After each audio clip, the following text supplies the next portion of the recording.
महाराष्ट्रातल्या बहुतेक सगळ्या विरोधी पक्षांच्या वतीने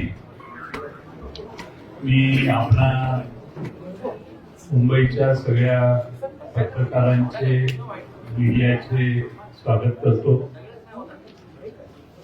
अपुऱ्या जागेमुळे ही जागा बदलून चव्हाण सेंटरला आणावी लागली आणि त्यामुळे आपलाही थोडासा गोंधळ झाला. पुढच्या वेळी असा गोंधळ होणार नाही याची काळजी घेतली जाईल. आपल्याला जर कोणाला नाही बऱ्याच लोकांना त्रास झाला असेल तर याच्याबद्दल आम्ही दिलगिरी व्यक्त करतो. आम्ही सर्व विरोधी पक्ष महाराष्ट्रातले काल चीफ इलेक्शन कमिशन महाराष्ट्राचे जे आहेत त्यांना भेटायला गेलो. त्यांना आम्ही एक निवेदन दिलं आणि निवेदनात त्यांना आम्ही महाराष्ट्रातल्या ज्या मतदार याद्या आहेत त्याच्यातल्या अनंत चुका दाखवल्या. अनंत चुका दाखवल्यानंतर त्या ठिकाणी सीओ यांनी आम्हाला असं आश्वासित केलं की केंद्रीय निवडणूक आयोगाला तुमचं हे सगळं म्हणणं आम्ही पाठवतो. या याद्या दुरुस्त करण्यासाठी आम्ही लवकरात लवकर सुरुवात करू. दुसऱ्या बाजूने महाराष्ट्र निवडणूक आयोग जो आहे, राज्य निवडणूक आयोग, त्यांच्या काही जबाबदाऱ्या आहेत असं त्यांनी सुचवल्यामुळं आज त्यांचे प्रश्न आणि दोघांचे प्रश्न म्हणून आज आम्ही त्याची भेट घेतली. कालच्या प्रमाणे सर्वच विरोधी पक्ष नेते त्या ठिकाणी गेले. काही महत्वाचे एव्हिडन्सेस आम्ही दाखवले, काही पुरावे त्यांना दाखवले आणि त्या पुराव्याच्या सहित आम्ही आज त्यांना काही माहिती दिली. या पुराव्याच्या बरोबरच आम्ही त्यांना पत्रही दिलेलं आहे. पत्र देत असताना मतदार यादीत मोठ्या प्रमाणात मतदारांचे पत्ते अपूर्ण चुकीचे घातलेले आहेत, घर क्रमांक चुकीचे आहेत, तसेच प्रत्यक्षात संबंधित व्यक्ती त्या मतदार यादीत नोंद आहे ती त्या पत्त्यावर राहत नाही. मी काही उदाहरणं त्यांना दिली. त्यामध्ये मुरबाडमध्ये जे मतदार आहे, मुरबाड मतदारसंघामध्ये, त्या मुरबाड मतदारसंघामध्ये बूथ क्रमांक 8 मध्ये 400 मतदारांचं एक घर आहे. 400 मतदार आहेत की ज्यांच्या घरासमोर फक्त डॅश आहे, म्हणजे घर नंबर डॅश आहे. बडनेरा विधानसभा मतदारसंघ बूथ नंबर 211 वरती 450 मतदारांचं घर क्रमांक 0 लिहिलेलं आहे. कामठी विधानसभामध्ये देखील 867 मतदारांचं घर निरंक आहे, घर नंबरच नाही. बऱ्याच ठिकाणी दुबार मतदार नोंदवण्यात आलेले आहेत, म्हणजे एका व्यक्तीला 8-8, 5-5, 4-4 वेळा मतदानाचा हक्क दिलेला आहे. एपिक नंबर एकच असतो अशी आजपर्यंत आपल्या सगळ्यांची खात्री होती, पण मतदार याद्यामध्ये अनेक वेगळ्या एपिक नंबरची माणसं आम्ही त्यांना निदर्शनाला आणून दिली. त्यामुळं नालासोपारा मतदारसंघामध्ये सुषमा गुप्ता या महिलेचं नाव वेगळ्या एपिक नंबर आयडी सह 6 वेळा नोंदवलेलं आहे. आणि आपणच 12 ऑगस्टला विविध न्यूज चॅनलने माध्यमांमध्ये पुराव्यासह हे दाखवलं. 12 ऑगस्टला आपण दाखवलं. दुपारी 3 वाजता आमच्या पक्षाने, आमच्या कार्यकर्त्यांनी तपासलं. आपण म्हणतो ती वस्तुस्थिती याच्यात होती मतदार यादीत ऑनलाईन. आणि 6 वाजता मात्र ती सगळी नावं या बाईंची, म्हणजे या श्रीमती गुप्ता जे आहेत त्यांचं नाव हे त्या ठिकाणाहून काढण्यात आलं. आमचा प्रश्न हा आहे की आपण न्यूज चॅनलच्या मार्फत एक बातमी दाखवता, दुपारी 3 वाजता या महिलेचे फोटो आणि एव्हिडन्स तुम्ही टेलिव्हिजनवर दाखवता, तर सकाळी दुपारी 3ला ती नावं असतात, 6ला ती नावं जातात. आमचा प्रश्न आम्ही निवडणूक आयोगाला विचारलेला आहे ही नावं कोणी काढली, कुणी त्यावर तक्रार केली, तक्रार कधी करण्यात आली आणि कुणी स्थळ पाहणी केली आणि हे फोटो एकाच महिलेचे आहेत याचं व्हेरिफिकेशन करण्याच्या कुणी नावं काढली. आमचा दावा असा आहे आणि आमचा समज व्हायला लागलेला आहे की राज्य निवडणूक आयोग किंवा केंद्रीय निवडणूक आयोगाचा सर्व्हर हा महाराष्ट्रात दुसरा कोणीतरी चालवतो असा आमचा आता अनुभव व्हायला लागलेला आहे आणि दुसरा कोणीतरी परस्पर या मतदार याद्यांमध्ये नावं घालतो, मतदार याद्या उघड झाल्या की नावं काढतो. राज्य निवडणूक आयोग असो किंवा केंद्रीय निवडणूक आयोग यांच्या हातात काही नाहीये, कुणीतरी बाहेरच ही सिस्टीम ऑपरेट करतंय असा याचा अर्थ आहे. आम्ही त्याचबरोबर त्यांना हेही दाखवलं की एकाच पत्त्यावर अनेक नोंदणी आहेत. आता मध्य विधानसभा नाशिक इथं घर क्रमांक 3829 या घरामध्ये 813 मतदारांची नोंद आहे. पुणे कॅन्टोन्मेंट मतदारसंघात बूथ क्रमांक 30 मध्ये घर क्रमांक 226 या घरात 869 मतदारांची नोंद आहे. आणि सगळ्यात महत्वाचं म्हणजे दर तासाला मतदार यादी जाहीर होते. किती पुरुषांनी मतदान केलं, किती महिलांनी मतदान केलं हे दर तासाला जाहीर होतं. विधानसभेला या सिस्टीम पूर्ण मोडण्यात आल्या आणि संध्याकाळी 5 नंतर कुणी किती मतदान केलं हे कधीच जाहीर करण्यात आलं नाही. एकदम दुसऱ्या तिसऱ्या दिवशी फायनल टॅली जाहीर करण्यात आली. हे पारदर्शकतेच्या प्रक्रियेच्या विरोधात आहे. आणि आम्ही विधानसभेला ज्या मतदार याद्या पाहिल्या, ज्या मतदान याद्यांनी हा निकाल आला, त्याच मतदार याद्या जर स्थानिक स्वराज्य संस्थात वापरल्या जाणार असतील तर हा प्रचंड घोळ तसाच पुढे चालू राहतोय. आणि म्हणून आम्ही राज्य निवडणूक आयोगाला आणि केंद्रीय निवडणूक आयोगाचे प्रतिनिधी सीओ यांना मागणी केली की या मतदार याद्या दुरुस्त केल्या पाहिजेत. ताबडतोबीने त्या दुरुस्त करा. तुम्ही 3 दिवस 4 दिवस वाढवून मुदत हे चालणार नाही. किमान या मतदार याद्या पूर्ण तपासा. जे ज्या घरात राहत नाहीत त्यांची नावं त्यातून काढून टाका. बोगस मतदान काढून टाका. एक आमदार परवाच जाहीरपणाने सांगितलं त्यांनी की 20,000 मतदार मला बाहेरून आणावे लागले, ते मी आणले आणि मग माझा विजय झाला. हे विरोधी पक्ष सत्ताच असणारे आमदारच जाहीरपणाने सांगतायत. याची नोंद घ्या हे आम्ही त्यांना सांगितलं. मी आपल्या सर्वांचं स्वागत करतो आणि पुढं माननीय बाळासाहेब थोरात साहेब काँग्रेस पक्षाचे ज्येष्ठ नेते यांना विनंती करतो की त्यांनी या ठिकाणी त्यांचं मनोगत व्यक्त करावं. माननीय जगतावांनी आपल्याला सविस्तर तपशील काही गोष्टी सांगितलेल्या आहेत.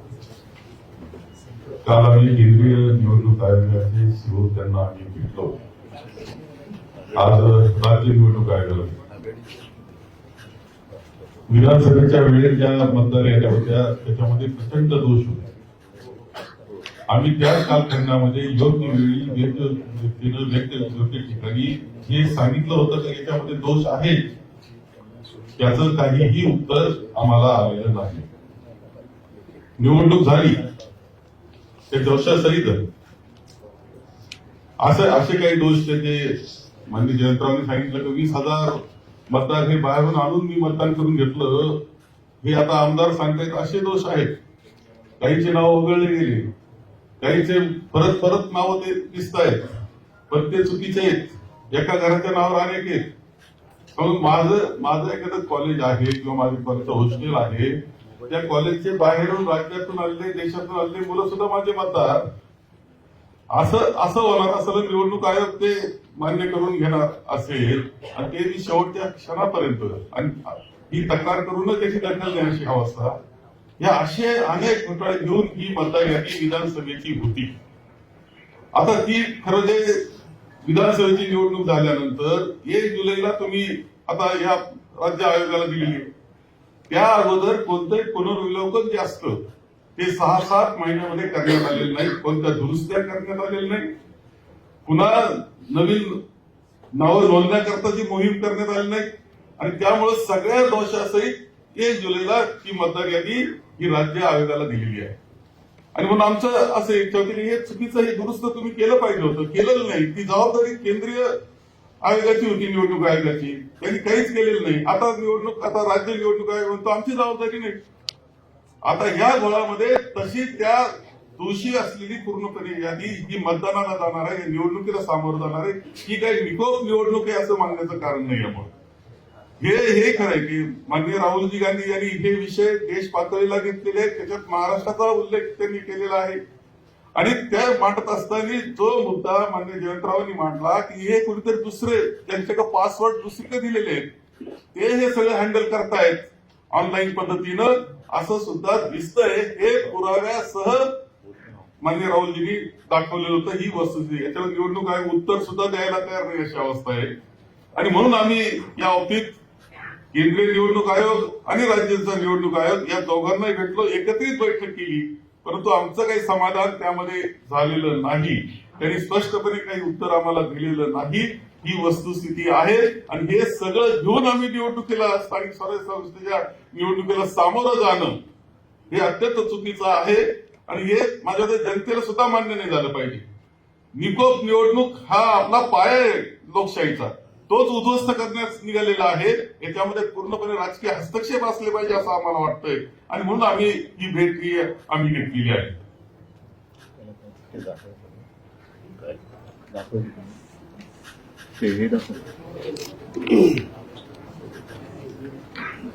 नमस्कार. काल आम्ही केंद्रीय निवडणूक आयोगाच्या प्रतिनिधींना भेटलो आणि आज आम्ही राज्य आणि केंद्रीय निवडणूक आयोगाच्या प्रतिनिधींना दोघांनाही भेटलो. आता जयंतराव म्हणाले किंवा बाळासाहेब म्हणाले, मला अत्यंत महत्वाची गोष्ट आपल्यासमोर आणि महाराष्ट्राच्या जनतेसमोर मला ठेवायची आहे की निवडणूक ही गोष्ट म्हटल्यानंतर राजकीय पक्ष आले आणि निवडणुकांना मतदान करणारा महाराष्ट्रातला मतदार आला. निवडणूक आयोग ही फक्त निवडणुका घेतात, कंडक्ट करतात, परंतु राजकीय पक्ष हे निवडणुका लढवतात. आणि राजकीय पक्षांना जर समजा निवडणूक आयोग ज्या याद्या, मतदार याद्या आहेत, ह्या जर समजा दाखवतच नसेल तर मला असं वाटतं की पहिला घोळ इकडे आहे की आम्ही तुम्हाला याद्याच नाही दाखवणार. म्हणजे की आता तुमच्याकडे 2024च्या निवडणुका व्हायच्या अगोदर आणि 2024च्या निवडणुका झाल्यानंतर अशा मी तुम्हाला 2 याद्या मी तुम्हाला फक्त आता दाखवणार आहे.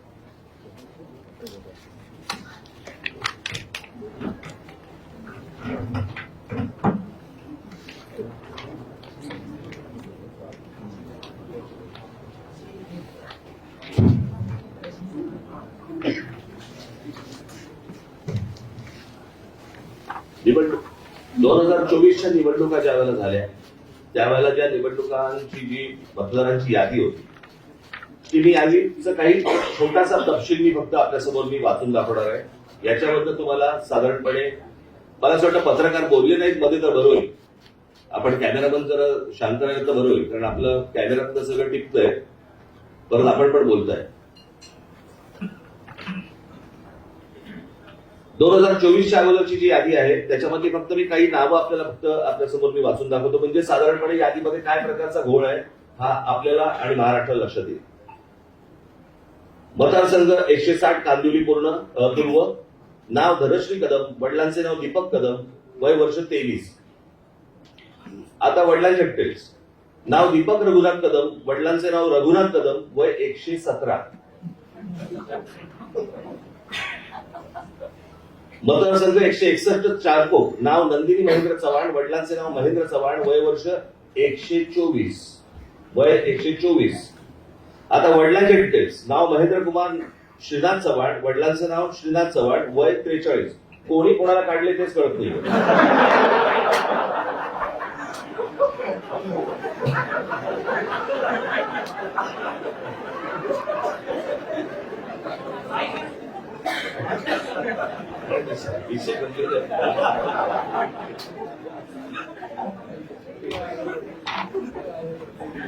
हा 2024च्या निवडणुकीच्या अगोदरचा घोळ. 2024 नंतर त्यांनी त्यांच्या वेबसाईटवरती यादी जाहीर केली, ज्याच्यामध्ये फक्त नावं आहेत, फोटो नाही, पत्ता नाही, काही नाही. आणि मग काय आम्ही ज्यावेळेला केंद्रीय निवडणूक आयोगाशी बोलत होतो त्यावेळेला त्यांनी सांगितलं की नाही, हे राज्य निवडणूक आयोगाकडे येतं. आता राज्य निवडणूक आयोगाकडे आम्ही भेटल्यानंतर राज्य निवडणूक आयोग म्हणते हे केंद्रीय निवडणूक आयोगाकडे येतं. दोघेही प्रतिनिधी हे केंद्रीय निवडणूक आयोगाचेच प्रतिनिधी आहेत. आणि म्हणजे महाराष्ट्रातल्या राजकीय पक्षांना या संपूर्ण मतदार याद्या न दाखवण्याचं याच्यातनं काय मिळणार तुम्हाला? यातनं फक्त घोळ होणार आहे. आणि आता आम्ही फक्त त्यांच्यासमोर एवढंच सांगितलं की या मतदार याद्या जोपर्यंत सुधारणा होत नाही, तुमची सुधारणा होत नाही, तोपर्यंत निवडणुका तुम्ही घेऊ नका. आता साधारणपणे आपण जर समजा महानगरपालिकेच्या किंवा स्थानिक स्वराज्य संस्थांच्या निवडणुका जर समजा आपण पाहिल्या तर गेल्या 5 वर्षामध्ये निवडणुका झालेल्या नाहीयेत. मग जर 5 वर्ष जर समजा या निवडणुकांमध्ये गेलेली असली तर मग याद्या सुधारण्यासाठी अजून 6 महिने गेले तर काय फरक पडतो? आणि मला असं वाटतं की या याद्या सुधारल्याशिवाय त्यांनी निवडणुका घेऊ नये, हेच आज आम्ही त्यांना सर्वांनी सांगितलेलं आहे. म्हणजे त्यांनी आता काहीतरी काल एक आमची भेट झाल्यानंतर त्यांनी एक नोटिफिकेशन काढलं आणि त्याच्यामध्ये आम्हाला राजकीय पक्षाला 8 दिवस दिले. म्हणजे हे 6-6, 8-8 महिने काम करणार आणि राजकीय पक्षांनी 8 दिवसामध्ये यांना सगळ्या छाननी करून द्यायची, कसं शक्य आहे? आणि म्हणून तो काल जो त्यांनी काय नोटिफिकेशन काढले ते एकतर रद्द करायला आम्ही त्यांना सांगितलेलं आहे. आणि आज आम्ही त्यांना सांगितलेलं की या निवडणुका तुम्ही घेऊ नका. उद्या ते काय याच्यावरती निर्णय करतायत हे आम्ही 1-2 दिवसात पाहू आणि त्याच्यानंतर मला असं वाटतं सर्व राजकीय पक्ष मिळून आम्ही एका निर्णयापर्यंत येऊ. तो निर्णय तुम्हाला अजून 2-3 दिवसांनी सांगू. ठीक आहे, धन्यवाद.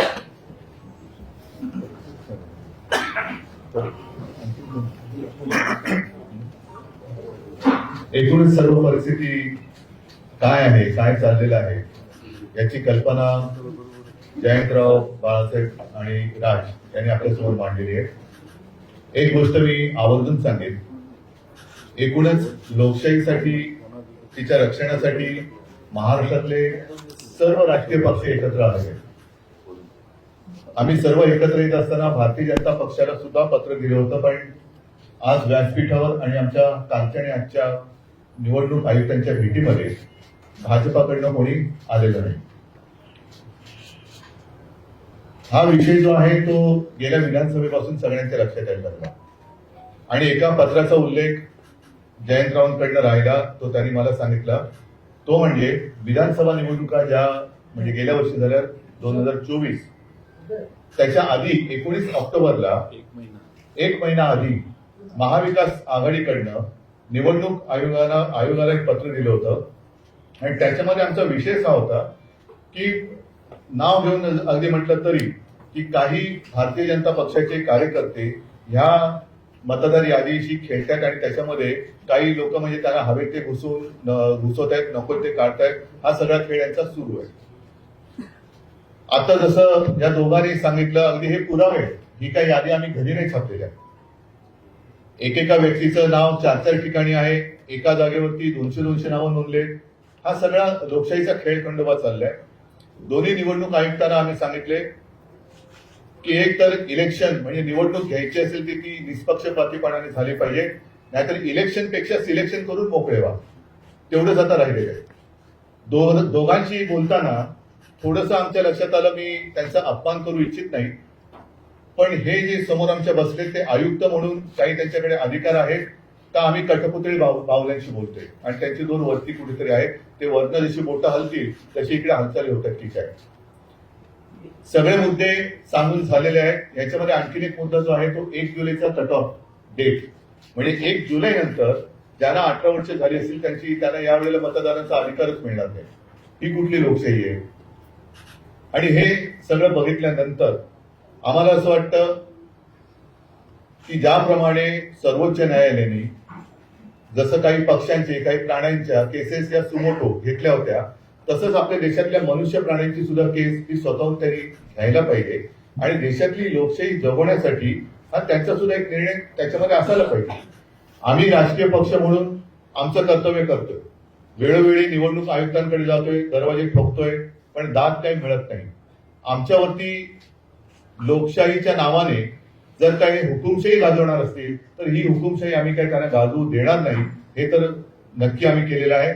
थोडक्यात आज आमचं म्हणणं या दोन्ही आयुक्तांकडे, कारण काल दोन्ही आयुक्तांना आमच्या विरोधी पक्षांची किंवा आमच्या राजकीय पक्षांची, विरोधी नाही राजकीय पक्षांची प्रतिनिधी मंडळ त्यांना भेटलं, शिष्टमंडळ भेटलं. त्याच्यात आम्ही केंद्राचे जे निवडणूक आयुक्त इकडे आहेत प्रतिनिधी त्यांना भेटलो. त्यांनी सांगितले की स्थानिक स्वराज्य संस्था आणि हा सगळा विषय हा राज्य निवडणूक आयुक्ताकडे येतोय. त्यांच्याकडे भेटलं आमचं दुसरं, त्यांनी सांगितलं मतदार यादीचा अधिकार हा केंद्राच्याकडे येतोय. मग नेमका याचा बाब कोण आहे, जबाबदारी कोणाची आहे, का निवडणुका आपल्या घ्यायच्या म्हणून घ्यायच्या आहेत. आणि आम्ही त्यांच्याशी बोलत असताना मुहूर्त काय लागला तरी कळत नाही, पण कालच्या काल निवडणुकांचा कार्यक्रम जाहीर केला. आम्ही त्यांना स्पष्ट शब्दात सांगितलेलं आहे की जोपर्यंत हा संपूर्ण निवडणूक मतदार यादीतला घोळ तुम्ही त्याच्यावरती काही स्पष्टीकरण किंवा तो सुधारत नाही तोपर्यंत या निवडणुका होता कामा नयेत. सुप्रीम कोर्टाचा त्यांनी आदेश आम्हाला दाखवण्याचा प्रयत्न केला, पण सुप्रीम कोर्ट असं कधी कुठेही सांगत नाही की तुमच्यात काही दोष असले तरी चालतील, पण ह्या तारखेच्या आधी निवडणुका घेतल्याच पाहिजे. हा सर्वोच्च न्यायालयाचा काही तसा निर्णय नाही. त्यांनी सांगितले की या निवडणुका सदोष असता कामा नयेत आणि निष्पक्षपातीपणाने ते झाले पाहिजे. आता या सगळ्या गोष्टी झाल्यानंतर दोन्ही आयुक्त समोर बाजूबाजूला होते. आम्हाला त्यांनी सांगितले की आम्ही याचा सकारात्मक विचार करतो आहोत. म्हटलं विचार करून चालणार नाही, या गोष्टी होता कामा नयेत. या गोष्टी होता कामा नयेत, कारण आपल्याला जो काही धक्का बसला होता विधानसभा निवडणुकीच्या निकालानंतर, त्या सगळ्या सत्ताधारी जे आता आहेत त्यांच्या सत्ता प्राप्तीच्या चोरवाटा आम्ही आता अडवलेल्या आहेत. या चोरवाट आहे, मतचोरी ही चोरवाट आहे, पक्ष चोरी ही चोरवाट आहे. त्याच्यानंतर आणखीन एक मुद्दा आम्ही सांगितला, पण तो त्याचा पुढचा टप्पा आहे. पहिली मतदारांची यादी ही निर्दोष असायला पाहिजे, व्यवस्थित असायला पाहिजे. म्हणजे 117 वर्ष आणखीन 124 वर्ष असे जर का लंबी उमरवाले मतदार असतील तर मला वाटतं जगातलं सगळ्यात चांगलं वातावरण, हवामान हे आपल्या देशात आहे. कारण इकडे लंबी आयु, दीर्घायुष्य भव म्हणतात ना, तसं झालेलं आहे. थोडक्यात एक तर निवडणूक आयोगाने एक स्वीकारलं पाहिजे की त्यांचा पुनर्जन्मावरती तरी विश्वास असला पाहिजे, आणि नाही तर जे मतदार हयात आहेत आणि त्यांचा मतदाराचा अधिकार हा हिरावून घेतलाय, डिलीट केलेला आहे, मग त्यांच्यावरती सदोष मतवधाचा गुन्हा दाखल करावा का. आणि पुढचा विषय जो आम्ही सांगितलाय तो याचा पुढचा येईल, तो म्हणजे आता पहिला ईव्हीएम वरती आमचा आक्षेप आहेच. ईव्हीएमचा आक्षेप कमी पडतोय की काय, म्हणून आता मुंबई महापालिकांच्या निवडणुका सुद्धा ईव्हीएम वरती तर घेतले जातच आहे, पण व्हीव्हीपॅट पण त्याच्यात ठेवणार नाही. हाही मुद्दा एक महत्वाचा आहे. तुम्ही काही पुरावेच ठेवायचे नाही. जर का तिथलं व्हिडिओ रेकॉर्डिंग मागितलं तर व्हिडिओ रेकॉर्डिंग द्यायचं नाही. मतदार यादीमध्ये सगळा गोंधळ करून ठेवायचा. मतदार याद्या मागितल्या तर त्या देत नाही. आणि म्हणून म्हटलं की ही काही लोकशाही तुम्ही हुकुमशाहीच्या पद्धतीने चालवत असेल तर ती आम्ही कदापि मान्य करणार नाही. शिष्टमंडळाने जे मुद्दे उपस्थित केलेले आहेत त्यामध्ये जर येत्या काळामध्ये निवडणूक आयोगाकडून सुधारणा नाही झाली तर तुमचं पुढचं पाऊल काय असणार? पुढचं पाऊल पहिलं आजचं पाऊल लोकांसमोर जाऊ द्या. त्याच्यानंतर घाईघाई करण्याची आवश्यकता नाहीये. 2 दिवसात ते सांगतो म्हणाले. सकारात्मक विचार त्यांचा, त्याला ते सकारात्मक कशाला म्हणतात ते त्यांच्या उत्तरात कळेल. पण हे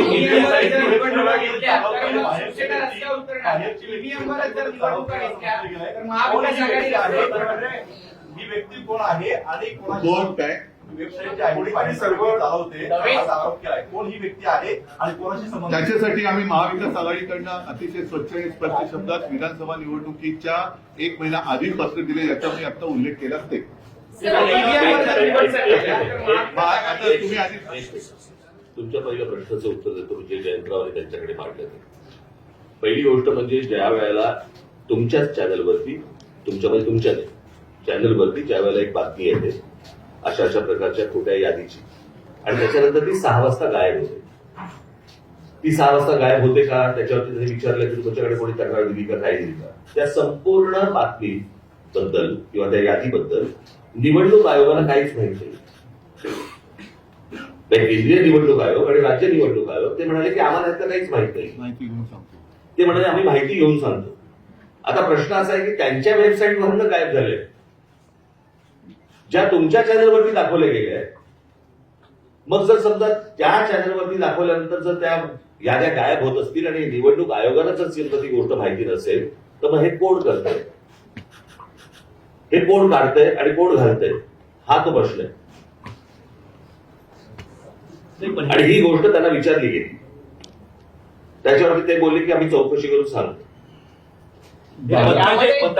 महाविकास आघाडीने विधानसभा निवडणुकीच्या 1 महिना आधी त्या पत्राला कुठलाही प्रतिसाद आयोगाकडनं मिळाला नाही असं तुमचं म्हणणं आहे. मग जर त्या पत्राला जर प्रतिसाद मिळाला नसेल तर आता तुम्ही सगळे एक्सरसाइज करताय, त्याला प्रतिसाद मिळेल कशावर? 12 ऑगस्टला आम्ही 19 ऑक्टोबरला हे पत्र कार्यालयात नेऊन दिलेलं आहे केंद्रीय, आणि त्यांना भेटलोही. आमचे प्रतिनिधी म्हणून जितेंद्र आव्हाडजी स्वतः जाऊन तिथं 2-3 जण जाऊन भेटले, त्यांना हातात दिलं, पण त्याचा कोणताही कॉग्निजन्स त्यांनी घेतला नाही. आणि केंद्रीय निवडणूक आयोगालाही हे पत्र पाठवण्यात आलेलं 1 महिना आधी विधानसभेच्या, आणि त्यात कॅटेगरिकली म्हटलेलं आहे की सोयीची नावं ठेवतायत, गैरसोयीची नावं काढतायत, खाली कार्यकर्त्यांना सूचना दिल्या आहेत, हिरव्या पेनाने टिक करा, सोयीची असतील ती, गैरसोयीची असतील ती लाल पेनाने टिक करा, लाल पेनाची नावं उडवण्याचा कार्यक्रम झाला. हे आम्ही सर्रासपणाने आधी 1 महिना आधी त्यांना, हे चाललं होतं ग्रासरूट लेवलला आणि कुणीतरी हे मॉनिटर करत होतं, हे कळत होतं आम्हाला, म्हणून आम्ही तक्रार केली. पण निवडणूक आयोगाने कोणता प्रतिसाद दिला नाही. निवडणूक आयोगाची स्टाईल अशी आहे की कोणी कुठल्याही राजकीय पक्षाने तक्रार करायची, ती त्यांना बाजनात गुंडाळून ठेवण्याची त्यांची प्रथा दिसते. आता हे महाराष्ट्रात चालून देणं शक्य होणार नाही, कारण प्रत्येक वेळेला या अशा कृतीने सगळ्या कृत्या अशा करायच्या आणि निवडणुका वेगळ्या दिशेने न्यायच्या, असं महाराष्ट्रातल्या जनतेला वाटतंय. आणि म्हणून त्याच्यासाठी आम्ही आज एकत्रितपणानं आपल्याला निवडणूक आयोगाला सगळी माहिती दिलेली आहे. माझ्याकडे हे सगळे पुरावे आहेत, घर डॅश आहे, 0 नंबर आहे. ती फक्त यादी एकदा वाचू नका, एकेका घरात किती. आता बघायची तुम्ही दाखवली का ते जरा आपण ऐका. आता ही सुषमा गुप्ता नालासोपारा मतदारसंघ, या बाईचं नाव दुपारी 3ला होतं, 6ला गेलं. कुणी काढलं हा प्रश्न आम्ही विचारला. 12 ऑगस्टला झालेली ती घटना आहे, पण अद्यापपर्यंत त्यांना माहित नाही की हे त्यांनी चौकशी केली नाही निवडणूक आयोगाने की हे का झालं, कसं काढलं, कुणी काढलं. हे मुरबाड मतदारसंघात मतदार घराच्या पुढं नुसता डॅश लिहिलाय, घर क्रमांक नाही, नुसता डॅश असणारी 400 मत आहे. दुसरं पुढं त्यांनी त्याच पद्धतीने पुणे कॅन्टोन्मेंट मध्ये एका याच्यात 869 घर आहे, 869 मतदार आहेत एकाच ठिकाणी, याची तक्रार केली आम्ही. मध्य नाशिक मध्ये 813 मत आहेत. हे सगळे पुरावे आहेत ना याला जोडलेले, असं मोकळं बोलत नाही, विथ एव्हिडन्स आहे. 813 3829 नाशिक मध्य मतदारसंघातलं घर आहे, त्या घराचा नंबर आहे 3829 आणि 813 वोटर्स हे एका घरात दाखवण्यात आलेले आहेत. बडनेराला 0 क्रमांक, घर क्रमांक 0 असे 0 मतदार असणारे, मगाशी मी आकडा सांगितला तेवढे हे आहेत, एव्हिडन्सेस आहेत आमच्याकडं. असं नाही की हवेत बोलतोय. त्यामुळे काही मी ऐकलं. आता याच्यात विशेषतः अशोक पवार यांचा जो मतदारसंघ आहे शिरूरचा, त्यांना केसनन गावात त्यांनी काही ऑब्जेक्शन घेतले. ऑब्जेक्शन घेतल्यानंतर घर क्रमांक 1च असणारे 188, एकाच घरात 188 मतदार आहेत आणि ते घरच नाहीये त्या गावात. आणि तसं लिहून त्यांनी लेखी तक्रार केल्यावर तिथल्या निवडणूक प्रतिनिधींनी सांगितलं की त्या मतदारांची प्रायव्हसी डिस्टर्ब होते आणि म्हणून आम्ही तुम्हाला ही माहिती देऊ शकत नाही.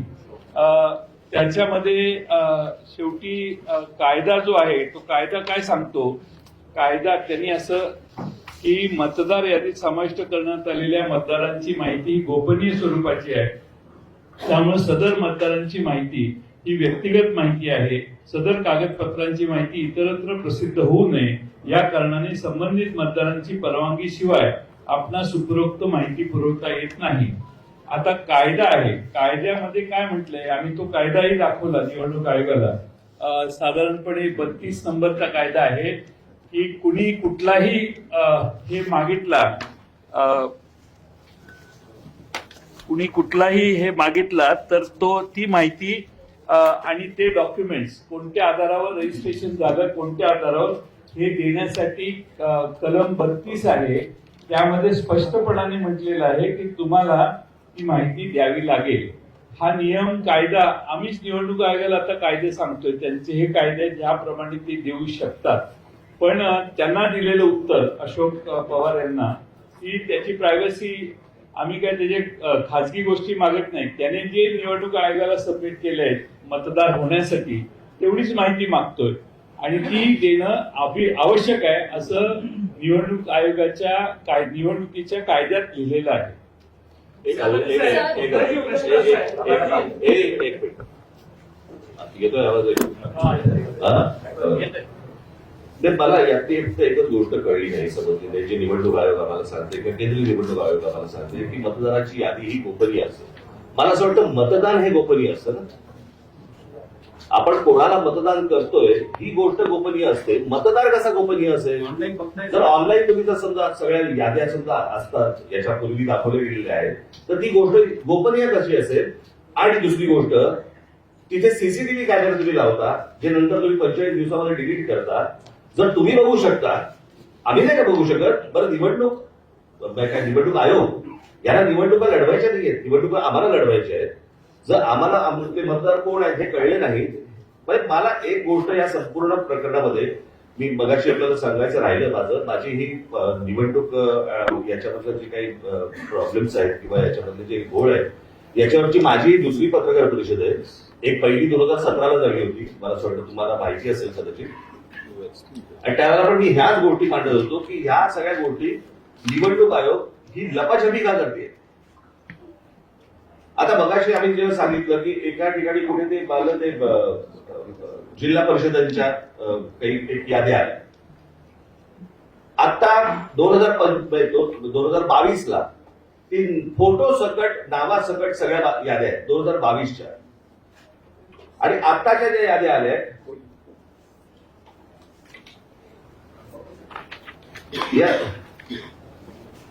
या 2022च्या याद्या त्याच्यामध्ये फोटो आहे नाव आहे सगळं आहे.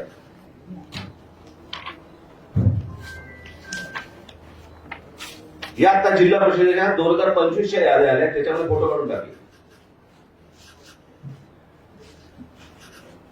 हे सगळं निवडणूक आयोग स्वतः करतंय. हे का करतंय. जर समजा पारदर्शकता समजा ते आणतायत असं म्हणतायत किंवा आहे असं म्हणतायत जर निवडणुकाच्या प्रोसेसमध्ये तर मग ह्या सगळ्या गोष्टी हे का करतायत आणि कशासाठी हा घोळ घालतायत. काय बोल ना. देवांग दवे या व्यक्तीचा एक उल्लेख या वरच्या चर्चेमध्ये करण्यात आलाय. हा जो सगळा घोळ आहे याच्यावरचा जो अभ्यास आहे त्याच्या मागे ह्या देवांग दवेचा काही हात आहे का.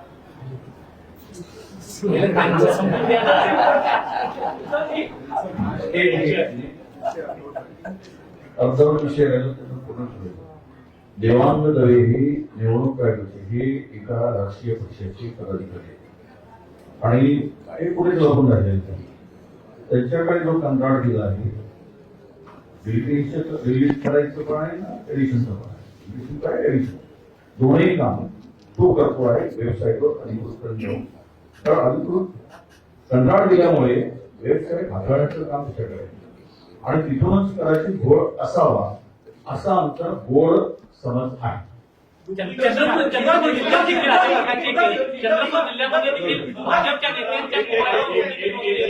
चंद्रपूरमध्ये राजुरा मतदारसंघात अजूनही गुन्हा दाखल झालेला नाही. तिथे भारतीय जनता पक्षाचं नाव घेऊन सांगतो त्यांच्या मोबाईलवरती हे सिद्ध झालंय. आम्ही तक्रार दिली अद्यापही तिथे कुठे गुन्हा दाखल झाला. आम्ही पकडून दिलं. चोरी पकडून दिली. कशा प्रकारची चोरी झाली पुराव्यासह दिलं. त्यामुळे आता ती कारवाई झाली नाही. तो पुढे सांगतो. विषय आहे त्याच्यामध्ये जर समजा 80,000 रुपयानंतर पनवेलमध्ये बाळाराम पाटलांना त्यांनी उत्तर असं दिलेलं आहे ऑफिशियली आणि सगळ्यांनाच उत्तर दिलेलं आहे ज्यांनी बातमी केली त्यांनाही दिलं की जर 80,000 मला वाटतं दुबार मतदार असतील तर तुम्ही 80,000 अर्ज केले पाहिजे प्रत्येक मतदाराच्या नावाचा. याबद्दल काही बोलणं झालं का? नंबर 1. आणि नंबर 2, दुसरा प्रश्न असा आहे की आता आपण सीसीटीव्ही बद्दल बोलला. तो सीसीटीव्ही हा एक वादग्रस्त मुद्दा आहे असं जर जमलं तर एक 17A फॉर्म आहे जी इलेक्टोरल रोल असतो जो मतदान अधिकारी टिकमार्क करतात.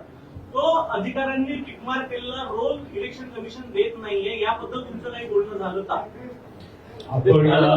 मला एकच या सगळ्या गोष्टींवरती मला फक्त बोलायचं तर मी जे काही सगळे कायद्याचे या देशात या पहिल्या निवडणुका नाहीये. याच्या अगोदर अनेक निवडणुका झाल्या, बरोबर आहे, साधारणपणे 2014च्या अगोदर 2000च्या अगोदर या इतके वर्ष ज्या निवडणुका चालू आहेत कधी असले विषय कधी आले नाहीत जे हल्लीच का यायला लागले. मला असं वाटतं हा एक सगळ्यात महत्वाचा प्रश्न आहे की आता हे फॉर्म भरून तिकडे आता किती ते पैसे द्यायचे तर 2 रुपये प्रत्येक पानाला 2 रुपये द्यायचे आणि मग आम्ही पानं घ्यायची. पण त्याच्यात पण कमाई. टेक्निकल ग्राउंडवर इलेक्शन कमिशन काय करतं त्याबद्दलचं म्हणणं विचारलं. 17A मागणारे अनेक उमेदवार आहेत. अनेक उमेदवारांनी 17A मागून देखील निवडणूक आयोग ते देत नाही. आता एक उदाहरण सांगतो की कोरेगाव विधानसभा मतदारसंघात शशिकांत शिंदे साहेबांनी विधानसभेच्या आधी अपील केलं. कलेक्टरने निर्णय दिला की ही 1,500 मतं आपण यादीत घ्या. तरी खालच्या अधिकाऱ्याने ती अपील मान्य झाल्यावर देखील त्यांची मतदार यादीत नावं समाविष्ट झाली नाही. मी मगाशी जे सांगितलं की प्रायव्हसी डिस्टर्ब होते वगैरे त्यांनी उत्तर दिलं लेखी अशोक पवारांना. तर 32(9)33 रजिस्ट्रेशन ऑफ इलेक्ट्रल रूल्स 1960 33 नंबरचा आहे. Inspection of electoral rolls and connected papers. Every person shall have the right to inspect the election papers referred to in rule 32 and to get attested copies thereof on payment of such fee as may be fixed by the chief electoral officer. हा कायदा rule मध्ये आहे हे, तरी देखील त्यांना उत्तर दिलं की आम्ही देऊ शकत नाही. आणि सगळ्यात महत्वाचं असं आहे की ह्या सगळ्या गोष्टी जिब्रिश नावं तर आणखी तो वेगळाच विषय आहे. हे सगळं आम्ही त्यांच्या निदर्शनाला आणले. आमची अशी अपेक्षा आहे की निवडणूक आयोग, राज्य निवडणूक आयोग आणि केंद्रीय निवडणूक आयोगाचे प्रतिनिधी या ठिकाणी जे आहेत सीओ, या दोघांनी निर्णय घेतला पाहिजे. या याद्या दुरुस्त केल्या पाहिजेत. दुरुस्त झालेल्या याद्यांवरच महाराष्ट्राच्या निवडणुका घेतल्या पाहिजेत हे आम्ही त्यांना निक्षून सांगितलेलं आहे. आणि राज्य निवडणूक आयोग हे आम्हाला म्हटले आम्ही याचा सकारात्मक विचार करू.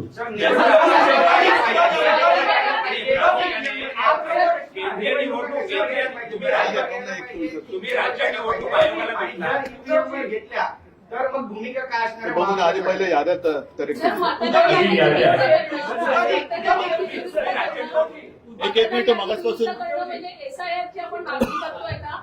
आणि बिहारमध्ये ज्या पद्धतीने SIR झालेला आहे तर तशीच जर इथे झालं तर परत आपण आगीतून पाठत नाही का पडणार? आधी SIR ची मागणी ज्याचं जे उत्तर राजने दिलं की आपल्या आयुष्यातली किंवा देशाच्या आयुष्यातली ही पहिली निवडणूक नाहीये, त्याच्यामुळे हे सगळे आता पुष्पट आता का काढली जात आहे? आता पण लोकांनी मतदान केलेलं नाही का? आतापर्यंत काही देशामध्ये सत्ताधारी जन्माला आलेले नाहीत का? तर आता हा जो काही खेळ चाललेला आहे हा सरळ सगळा खोटा कारभार चाललेला आहे. आणि म्हणून मला असं वाटतं आम्ही त्यांना जे काय सांगितले की जोपर्यंत या याद्यांमध्ये सुधारणा होत नाही तोपर्यंत निवडणुका ठेवू नये.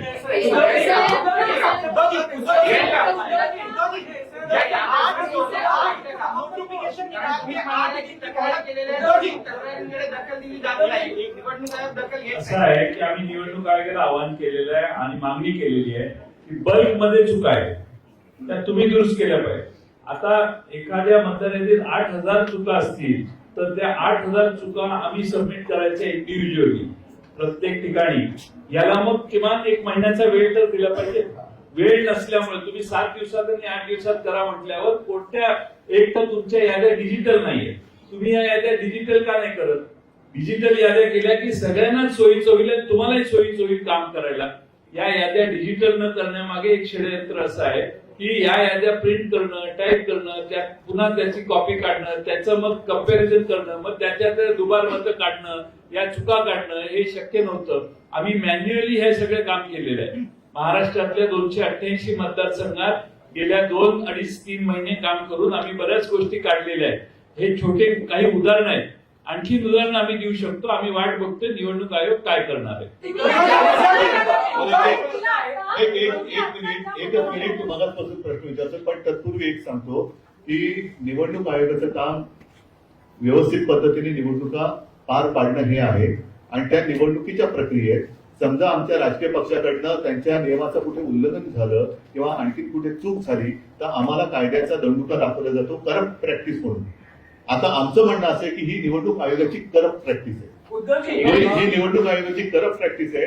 ज्याप्रमाणे स्वतः शिवसेना प्रमुखांना ती शिक्षा भोगावी लागली होती. त्यांचं 6 वर्ष मतदानाचा अधिकार हिरावून घेतला गेला होता. आता निवडणूक आयोगाला आणि निवडणूक आयुक्तांना काय शिक्षा करायची जर त्यांनी सुधारणा केली नाही तर, कारण ही निवडणूक प्रक्रियेतली निवडणूक आयोगाची करप्ट प्रॅक्टिस आहे. हा भ्रष्टाचार आहे. एक त्याचा प्रश्न उद्या म्हणजे मग तुम्ही यांना विचारा. मतदार याद्यांमधला जो घोळ आहे राष्ट्रीय स्तरावर त्याचा फायदा एनडीएला होतो आहे आणि राज्य स्तरावर त्याचा फायदा या निवडणुकीत आपलाही आरोप आहे आणि संशय उपस्थित झाले की महायुतीला झालाय. तर असं हे लक्षात घेता किंवा हे आरोप लक्षात घेता निवडणूक आयोग मग केंद्रीय असेल किंवा राज्यातला भाजपसाठी हस्तक म्हणून किंवा भाजपच्या दबावाखाली काम करतोय असा तुमचा आरोप आहे का? त्याच्याबद्दल आम्ही स्पष्ट पत्र दिलेलं आहे, ज्याचा वारंवार आता उल्लेख झालाय की गेल्या विधानसभा निवडणुकीच्या आधी 1 महिना अगोदर एक व्यवस्थित स्पष्ट शब्दामध्ये पत्र दिले. त्याच्यात भारतीय जनता पक्षाचं नाव लिहून आम्ही ते पत्र दिलेलं आहे. आणि नसेल तर भारतीय जनता पक्षाने आज आमच्या शिष्टमंडळात यायला पाहिजे. आज किंवा काल येऊ शकले नसेल तर त्यांनी सांगा उद्या येतो, आम्ही सगळे मिळून जायला तयार आहोत. आता हा प्रश्न जो आहे हा चेंडू भाजपच्या कोर्टात आहे. त्यांचा जर का त्यांची जर काही ढवळाढवळ नसेल तर त्यांनी आमच्या शिष्टमंडळात सामील व्हावं आणि आम्ही जी मागणी करतो ती त्यांनी करावी.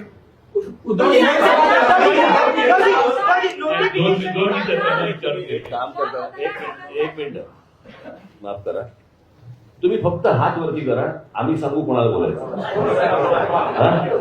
कलकलाट करण्यापेक्षा ना तुम्ही फक्त हात वरती करा, आम्ही फक्त सांगतो की बाबा तू बोल तू बोल तू बोल एवढं. हा आता बोल. तुम्ही ज्या मतदार याद्यांचं आता उदाहरण दिलं की ह्याच्यात ऑब्जेक्शन आहेत, किती कॉन्स्टिट्युएन्सीचे ऑब्जेक्शन आता सबमिट केले आहेत? आम्ही आता काही प्रमुख कॉन्स्टिट्युएन्सीची उदाहरणं दिलेली आहेत. महाराष्ट्रातल्या प्रत्येक मतदारसंघात हे काम चालू आहे. स्थानिक दृष्ट्या त्याचे ऑब्जेक्शन सबमिट होतील, परंतु बल्कमध्ये हे झालेलं आहे, फ्रॉड आहे हा असं आम्हाला वाटायला लागले तर ते निवडणूक आयोगाने पुढाकार घ्यावा ना. आम्ही 2 हे असतात, एक म्हणजे फोटो आयडेंटिटी सेम आहे असे बघून ते नावं बाजूला काढता येतात. त्याचं एक वेगळं सॉफ्टवेअर आहे. नावं एकत्रित करून सगळी नावं कम्पेअर करून ती डुप्लिकेट झाली असतील तर ती नावं बाजूला काढायला सॉफ्टवेअर आहे.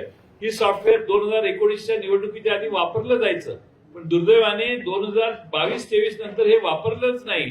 तर आम्ही त्यांना कालच विनंती केली की हे सॉफ्टवेअर वापरा आणि हे डुप्लिकेशन जे आहे ते काढून टाका. त्यांनी केलं पाहिजे.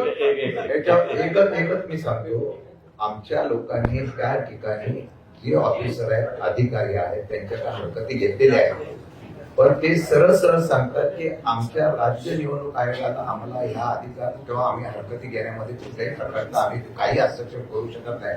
हा फार मोठा गंभीर त्या ठिकाणी प्रश्न निर्माण झालेला आहे. जर बोगस नावं दाखवली तर त्या बोगस नावाच्या संदर्भात हरकत घेतल्यानंतर त्याची चौकशी करायला पाहिजे. ते सरळ हारवरती करताय प्रांत किंवा तिथल्या निवडणूक अधिकारी. आता आम्ही प्रत्येक पक्षाने त्या कार्यकर्त्यांना आपापल्या ठिकाणची सर्वेक्षण करून जी बोगस नावं आहेत ती काढून तुम्ही म्हणाला का आणि आम्ही राज्यावर गोळा करणार आणि निवडणूक आयोगाला देणार, त्याला आम्हाला वेळ पाहिजे. एक असं आहे, 2 मिनिटं. एकच असं आहे की त्यांच्याकडे वेगळे टूल आहेत.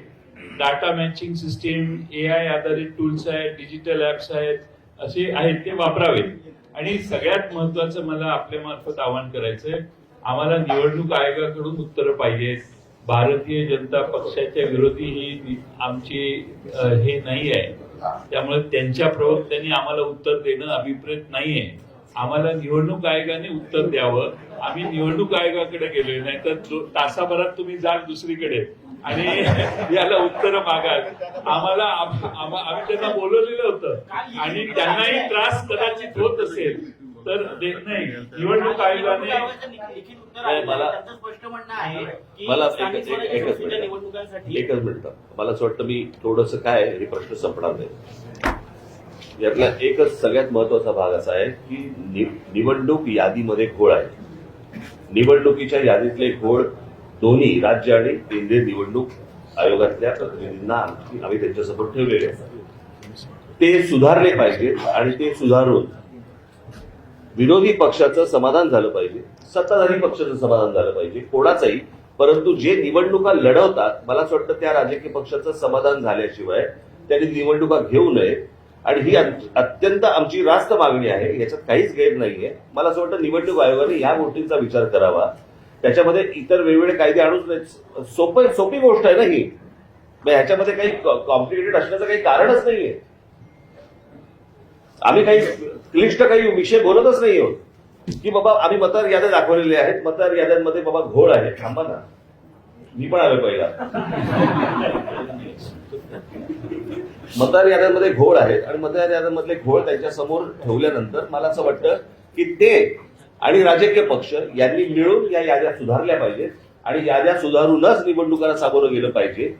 कारण जी लोक मतदान करतायत, म्हणजे जर समजा तुम्ही एक गोष्ट बघितली असेल, यातला एकच फक्त महत्वाचा भाग सांगतो की गेल्या 2024ची जी विधानसभा इलेक्शन झाली, या विधानसभा निवडणुकीनंतर 232 जागा या ह्याच्या युतीच्या महायुतीच्या निवडून आल्या. 232. पण या 232 जागा निवडून आल्यानंतर देखील मला असं वाटतं तुम्ही सगळेजण त्याला विकत असाल, संपूर्ण महाराष्ट्रात सन्नाटा होता. ज्या प्रकारचा जल्लोष महाराष्ट्रामध्ये व्हायला पाहिजे होता त्या प्रकारचा जल्लोष महाराष्ट्रामध्ये नव्हता. हे कसलं द्योतक आहे. सर्वांना धक्का बसावा, निवडून आलेल्यांना पण धक्का बसावा. पडलेल्यांना बसतोच, पण निवडून आलेल्यांना पण धक्का बसावा ही कोणती निवडणूक आहे. तर मला असं वाटतं की ह्या अतिशय सोपा विषय आहे. या सोप्या विषयामध्ये याद्या नीट कराव्यात आणि निवडणुकीला सामोरं जावं, एवढंच फक्त आमचं म्हणणं आहे. कारण हे काही प्रश्न थांबणार नाही. राजकीय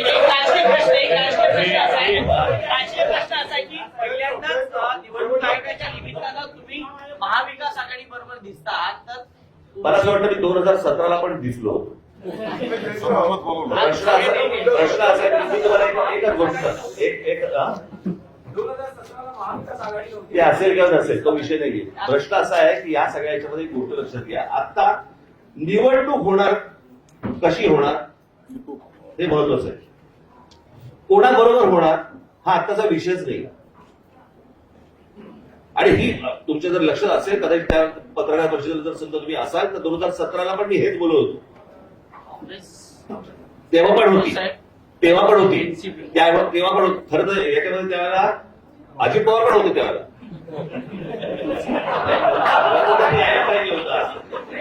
आणि त्यामध्ये तावाने बोलत पण होते,